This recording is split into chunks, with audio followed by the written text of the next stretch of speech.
On a quiet stretch of highway, a police cruiser's light suddenly flashed in the rearview mirror of a sleek black sedan. Inside sat a well-dressed black man, calm but cautious. He had done nothing wrong, yet the officer approaching his car looked at him with suspicion, as if guilt were already written across his skin. What began as a routine stop quickly spiraled into intimidation, humiliation, and blatant abuse of power. But what the officer didn't know was that the man he was harassing held more authority than he could ever imagine. And one phone call would turn this encounter upside down, leaving the officer's career hanging by a thread. Marcus Bennett was a man of composure.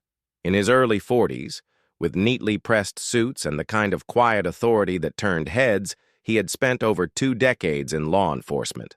But not just any role, he was the newly appointed head of internal affairs, tasked with investigating misconduct within the very system he had sworn to uphold. Marcus knew the dangers of his position.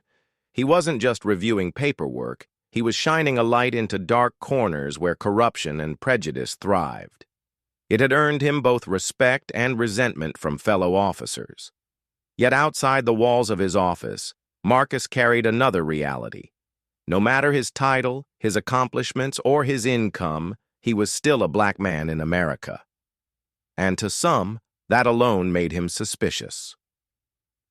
That evening, Marcus was driving home from a long day of reviewing misconduct cases. His mind was heavy with files, testimonies, and the weight of decisions that could change lives. The sun had dipped below the horizon, and the road ahead was dimly lit by street lamps. Then came the flashing red and blue lights. At first, Marcus assumed it was routine. Perhaps he had rolled through a yellow light, or maybe the officer was just checking plates. He pulled over calmly, hands on the wheel, window lowered halfway. Textbook protocol for any black man taught from a young age to avoid escalation. But the look in the officer's eyes told Marcus this wouldn't be simple. The officer didn't see a professional. He didn't see a leader. He didn't even see a man with rights. To him, Marcus was just another suspect, waiting to be broken down. And so, the stage was set for a confrontation neither of them would forget. The officer approached with a swagger, flashlight beaming directly into Marcus's face. "License and registration," he barked, though Marcus had already rolled down his window and politely greeted him.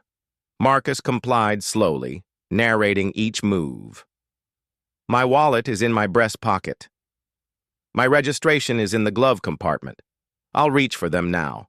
But the officer smirked, muttering, "Funny how you all know the routine." His tone dripped with condescension. Marcus handed over his documents, but instead of checking them, the officer circled the car, peering inside as if expecting drugs or weapons to materialize. He tapped the trunk with his flashlight. "What's in here? Just work files," Marcus answered calmly. The officer scoffed.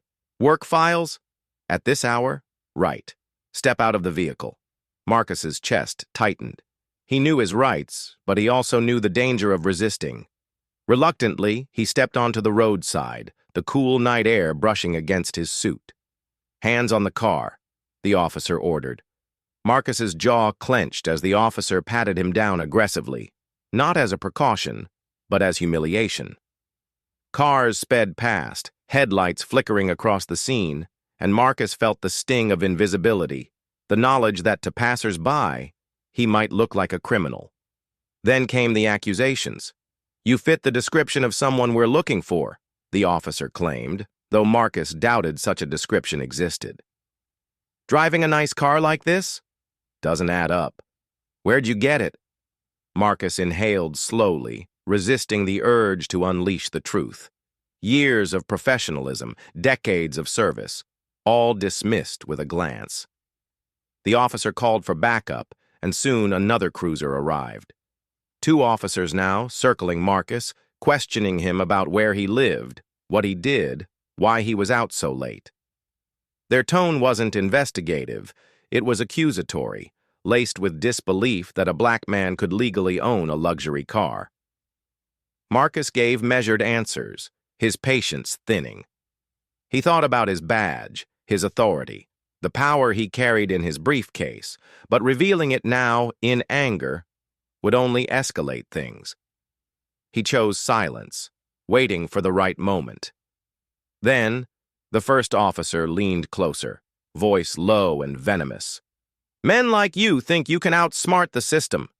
But out here, I'm the law. Marcus's eyes locked on his, unblinking.